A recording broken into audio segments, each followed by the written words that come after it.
안녕하십니까. 1964년 용띠의 2022년 운세 네 번째 시간을 시작하겠습니다.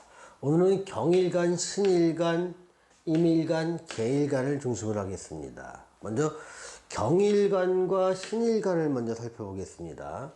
자, 장사나 사업 쪽으로 한번 살펴보면요, 위기그룹과 기회그룹으로 나눠볼 수 있는데요, 장사나 사업이 위기그룹은 일단은 잘 됩니다. 그래서 전체적으로 장사는 잘 되는 것 같은데요, 장사가 잘 될 때 자칫 확장을 하는 경우가 있습니다. 시설을 늘리기도 하고요, 매장을 넓게 계약을 하기도 하고요. 근데 보통 시설을 늘리거나 매장을 넓게 쓰거나 하는 것들은요, 장기적으로 적어도 5, 6년 정도 이상을 보고서 결정해야 될 문제인데, 당장 장사나 사업이 잘 되다 보니까 확장을 하고 싶은 욕구가 생깁니다. 그래서 규모를 넓히지 않으면 제1호점을 2호점, 3호점 이런 식으로 넓게 확장을 한다는 것인데, 그것을 되게 위험한 모습인 것처럼 보입니다. 실속을 잘 차리고 점차 줄여나가는 것이 지금 중요한 시기입니다. 지금은 장사가 잘 되지만 2, 3년 후에 닥쳐올 위기를 미리 준비하는 지혜가 필요합니다.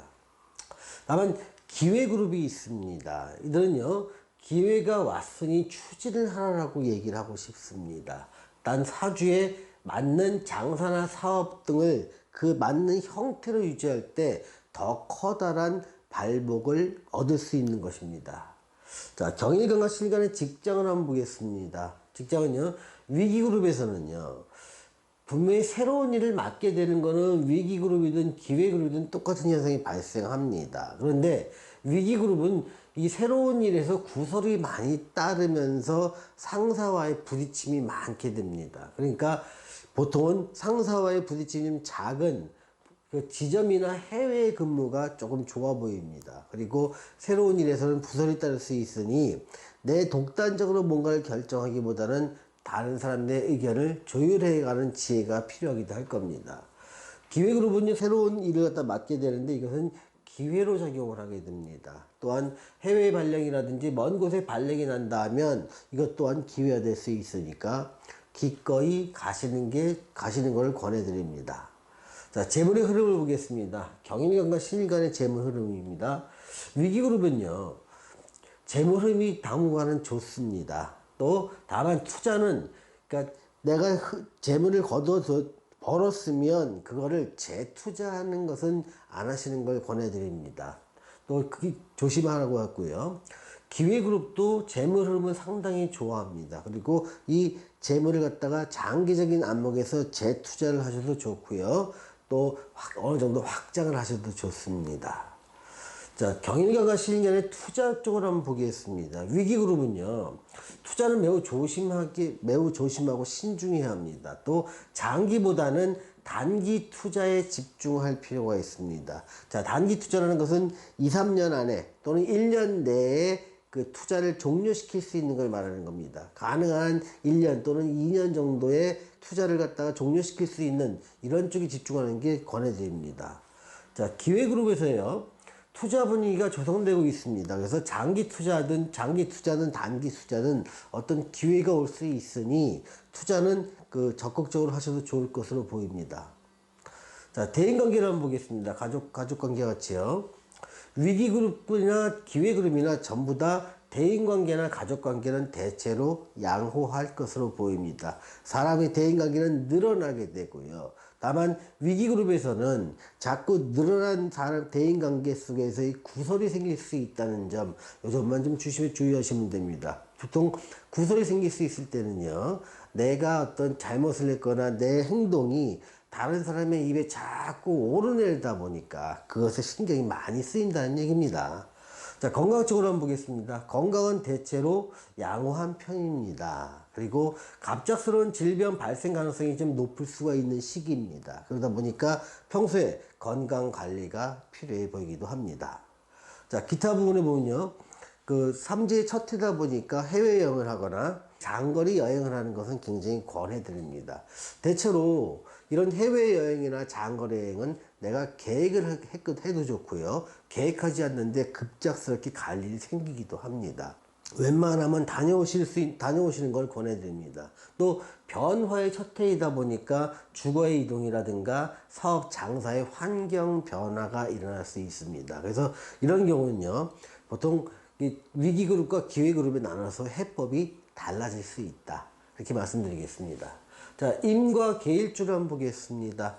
자, 위기그룹과 기회그룹을 나눠서 보는데요.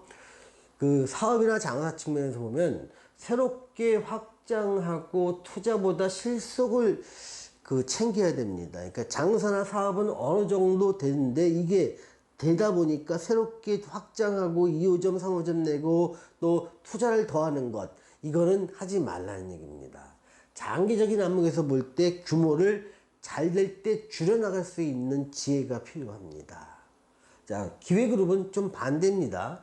새롭게 확장 투자는 기회로 이어져서 더 많은 영역소에서 내가 활동할 수 있는 공간이 만들어집니다. 단 중요한 것은 자기 사주 또는 대운 여기에 부합하는 투자가 됐을 때 훨씬 더 커다란 발목이 이루어질 수 있다는 점 명심하시기 바랍니다. 자, 직장을 한번 보겠습니다. 위기그룹과 기회로 나누는데요. 직장에서의 새로운 일을 맡게 되는데 여기도 마찬가지로 구설이 좀 따릅니다. 그래서 본사보다는 지점이나 해외가 좋고요. 여기 경신일주와 비슷합니다. 또 기회그룹은요, 직장에 새로운 일을 맡는데 그것은 기회로 작용하게 됩니다. 재물의 흐름을 보겠습니다. 위기그룹은요, 재물의 흐름은 당분간은 좋습니다. 그래서 단기적인 거예요. 근데 1년 내내 괜찮을 것 같은데요. 중요한 거는 장기적으로 3, 4년 후에, 4, 5년 후에 되게 안 좋아질 것 같은데 내가 지금 벌어놓은 재물을 또 투자하면은 3, 4년 후에 그 재물을 회수할 수 있는 가능성이 낮아집니다. 그러니 지금은 당장의 재물의 흐름은 좋으니 그거를 챙겨두시라는 얘기입니다. 그래서 위기에 대비하라. 확장은 하지 않는 게 좋다는 말입니다. 기회그룹은요, 재물 흐름이 양호합니다. 그래서 이건 재투자도 가능하다고 보는 겁니다. 또한 확장도 가능합니다. 자, 임일간과 계일간의 투자를 한번 보겠습니다. 이미 지금 재물의 흐름이 위기그룹은요, 단기적으로는 재물의 흐름이 좋기 때문에 단기 투자는 좋습니다. 단기 투자는 1년 내에 투자를 종료할 수 있는 것 또는 길어야 2년까지만 투자하고 종료할 수 있는 걸 말합니다. 또 조건부 투자는 좋은데 장기적인 투자는 조금 애매하니까 신중한 투자를 하시기 바랍니다. 가능한 장기 투자는 안 하시는 쪽을 권해드립니다. 또 기회그룹은요, 단기, 장기 모두 양호합니다. 전반적인 기회가요. 단 사주와 대운에 따라 차이는 있다는 점 말씀드립니다. 자, 대인관계나 가족관계를 한번 살펴보겠습니다. 지금 위기그룹 같은 경우는요, 가족관계가 좀 악화할 일이 좀 생깁니다. 내 주장이 강해지고 내 활동이 약간 독단적으로 흐를 수 있기 때문에 가족 간의 화합을 좀 해칠 수가 있습니다. 그럴 때는요, 내가 하고 싶은 말도 조금 자제하고 다른 사람 말을 좀 들어주는 지혜가 좀 필요합니다.